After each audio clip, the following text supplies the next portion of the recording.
So, once again, we're back with another episode of Lit Night. Today's episode is going to be about everything spooky because fall is coming, and fall is all about spooky.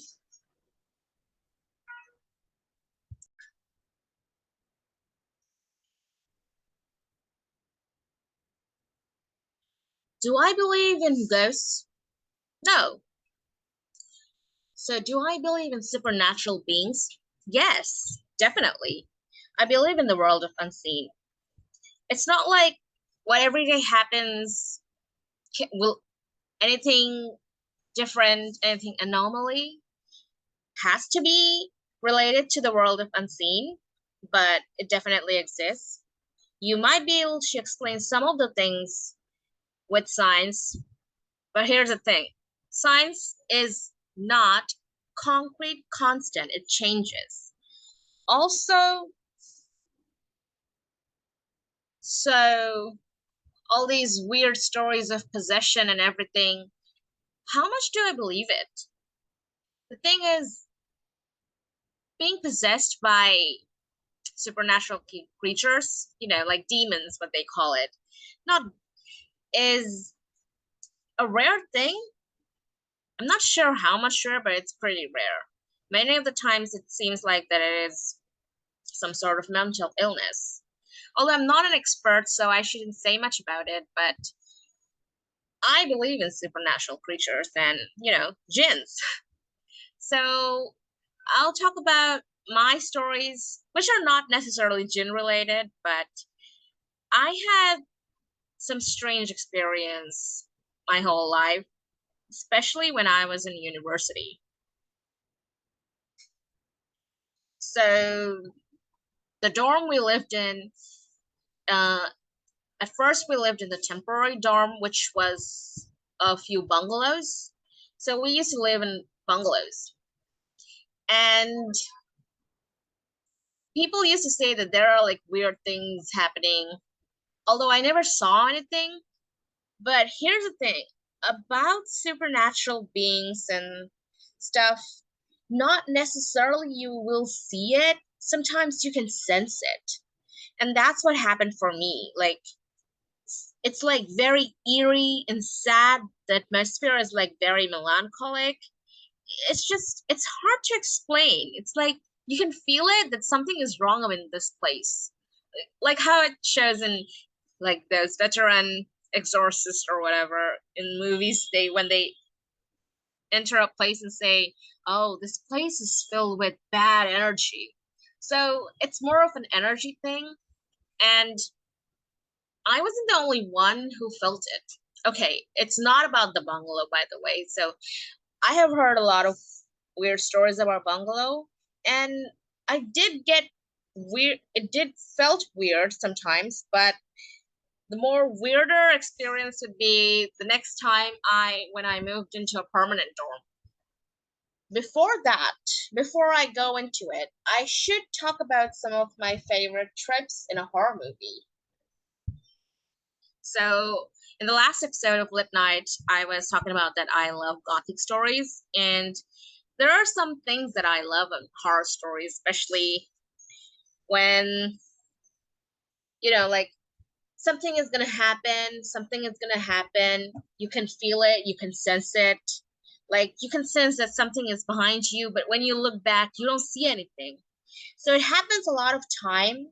So this is like one trope. So it happens a lot of time, and suddenly you just you go insane. The MC, the person in the chapter in the scenario goes insane slowly. This is one case. The other time is like they feel it, something is around them, but they don't see it. And at one point they kind of get comfortable about it. Like, oh, nothing's gonna happen, big deal. And suddenly it just comes out. There's like a shock jump scare. I also love that. Thirdly, um, I do. Okay, this is not related to necessarily horror stories, but I love story within a story. But there should be another episode about it. But I just wanted to say it right now. So, so another one is called Driven to Madness. I think uh, a very so far, I recently read the short story called Crooked Sands by Bram Stoker.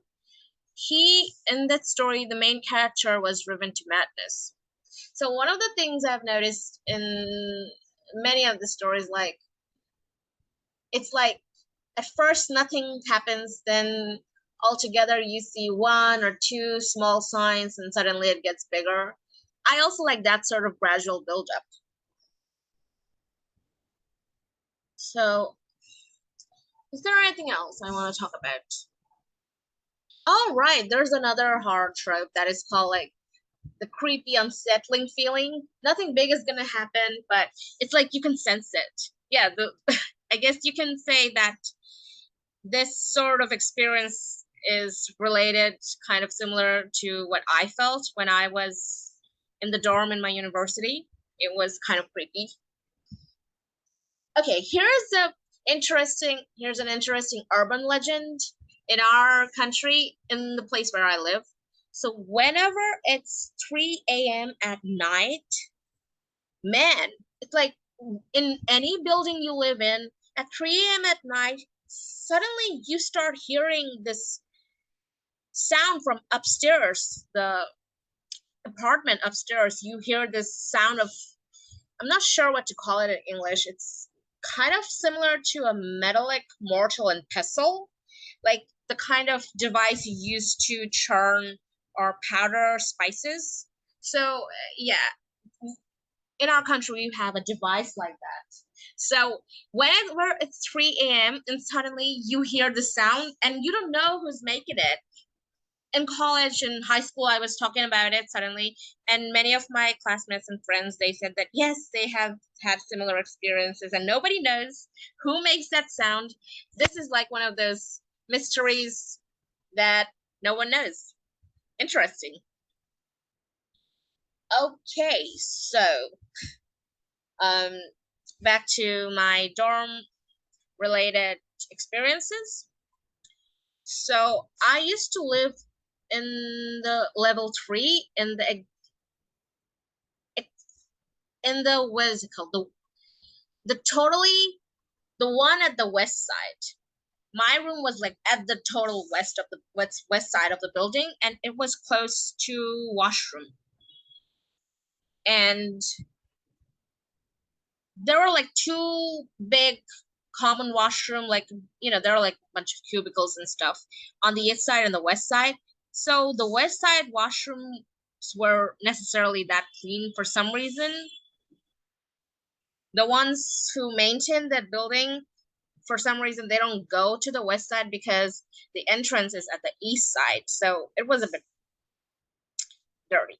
But anyway, dorms are dorms. Things happen. So our room was just beside the washroom. And so I always felt like that the washroom was a weird place. I don't know. I mean, I went there several times and experienced something white just near me. It could be a trick of the light. I could be wrong, whatever I saw, but I saw it many times, like a weird white spectral, like a phantom. It was strange, very strange. And the thing is, that whole west area is very, whenever I used to live there, so I don't know, the aura, the vibe in the air, it was very creepy and sad. I'm not sure. Like, it felt heavy for some reason. That's the only way I can explain it. And I wasn't the only one who experienced it.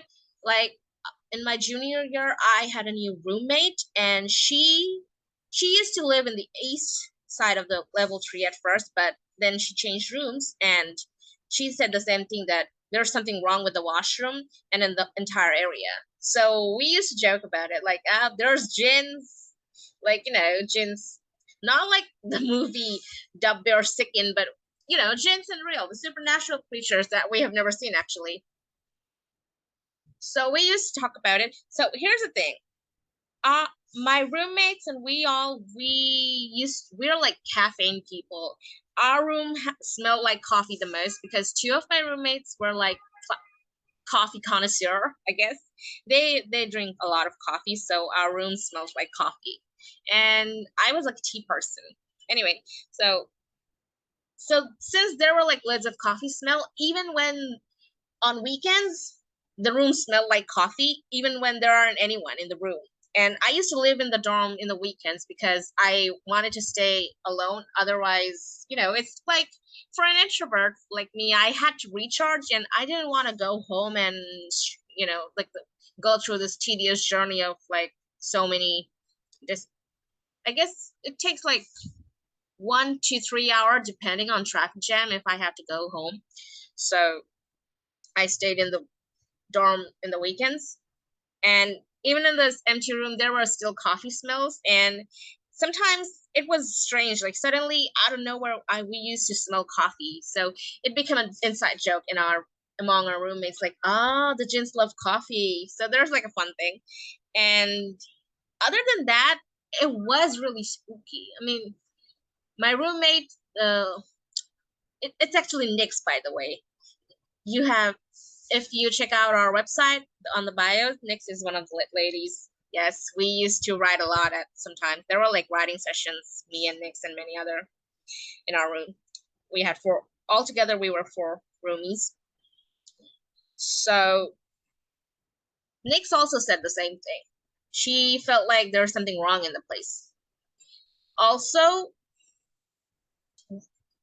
when we started staying in that place since our sophomore year, like when we moved into permanent dorm, I had a lot of sleep paralysis, and it's like I'm not sure why sleep paralysis happens. I mean, it definitely has something to do with the unseen, but the timing is kind of weird, I feel like. And yeah, sleep paralysis happened, and I had weird dreams. And I'm not going to talk about the dreams because I don't talk about bad dreams and nightmares, but I had those a lot. And one day, so it was the end of the junior year. So we had to go on a field trip, but we call it the industrial tour. And my group was different from everyone, all of my friends, my roommates, so our schedules were different. So I came to stay in the dorm because of PCs and stuff. And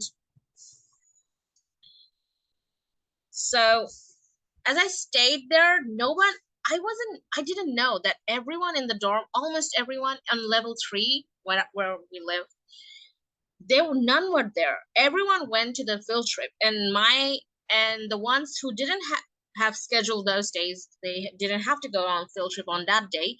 They didn't arrive at the dorm, so it was like just after the finals, and yeah, nobody was there.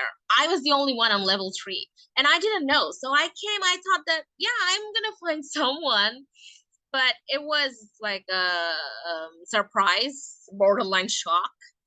But of course, I can't just go back. I have to stay. I mean, big deal. What's gonna happen when you live in the dorm alone?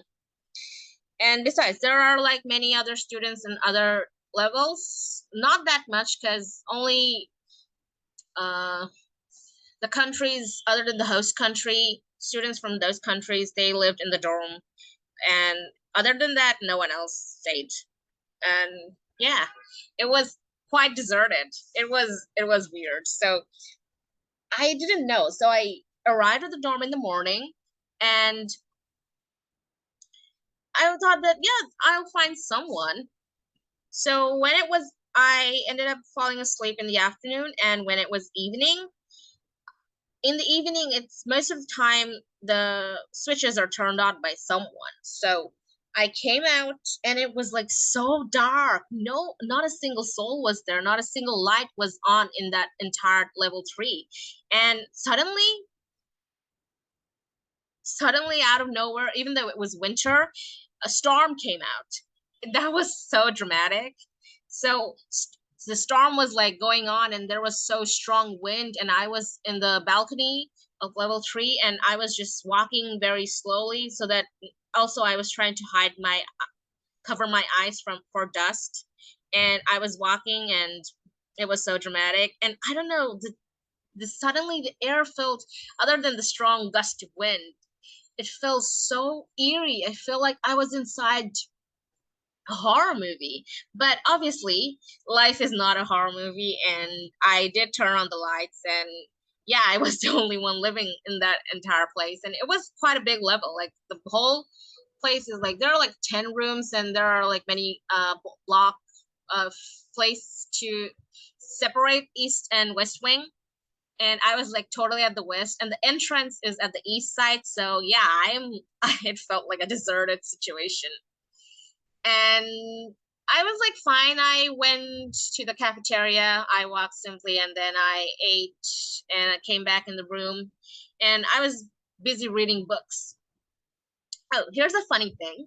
So whenever I tend to store memory in objects in a way, like, say I have a pen in my hand. So it's the first time I've touched the pen. So the next time I touch the pen or I see it, I'll get reminded of the memory of the first time.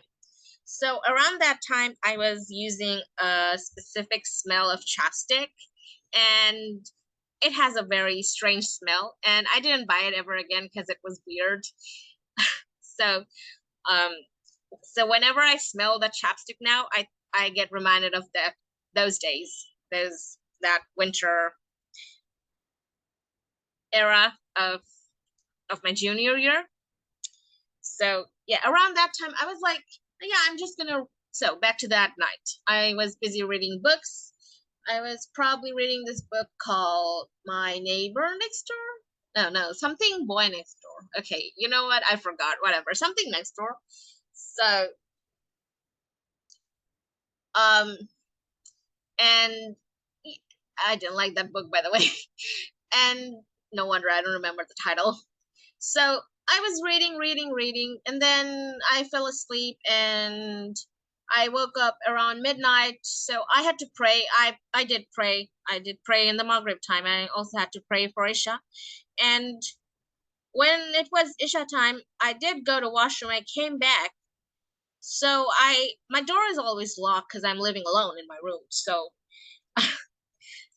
I was praying after I was done, or before, I think after I was done praying. So it was around midnight, and I heard the sound of a cat outside. And so I was like, yeah, cats come. Cats are pretty normal. Cats do enter our dorm quite a bit. Like there are a bunch of cats there. So I was like, should I see it? I mean, cats are usually, they come and they mess with the waste paper basket outside every room, and I thought that maybe a cat did the same thing, because I could hear a cat, going through a waste paper basket outside my room. I didn't open the door, but I could hear it. So after a minute or less than that, around a minute. So I opened the door and I saw nothing. Even the waste paper basket that was like, I heard the sound that was upside down. It wasn't upside down. It was just the way it was. And I was like, kind of like laughing, like, oh dear, this is gonna be a fun story. And yeah, so this is what happened. So I spent the night. So it's not a big deal. But the problem that happened is that I got sick the next morning. I woke up very early and I threw up for, I don't know why I did, but it happened. It sometimes, I don't know. It happened without any reason, and I got sick. And I don't have any explanation for that. But yeah, I got sick. But the problem was that the next day I had a field trip, so I was a bit worried about it. Thankfully, it went smooth. I was all right. And yeah, this is my spooky story. Do I have any other spooky stories? There might be some. Oh, there is some told by my roommates, but since I don't remember it totally, I shouldn't talk about it. So, yeah, this is it for now. All right. I hope you've enjoyed this episode. Have a lit night. Wait, should I give a prompt? technically I already gave a spooky prompt in the previous episode, so maybe not today. You could just use my experience as prompt. Yeah. All right. Have a lit night. Bye.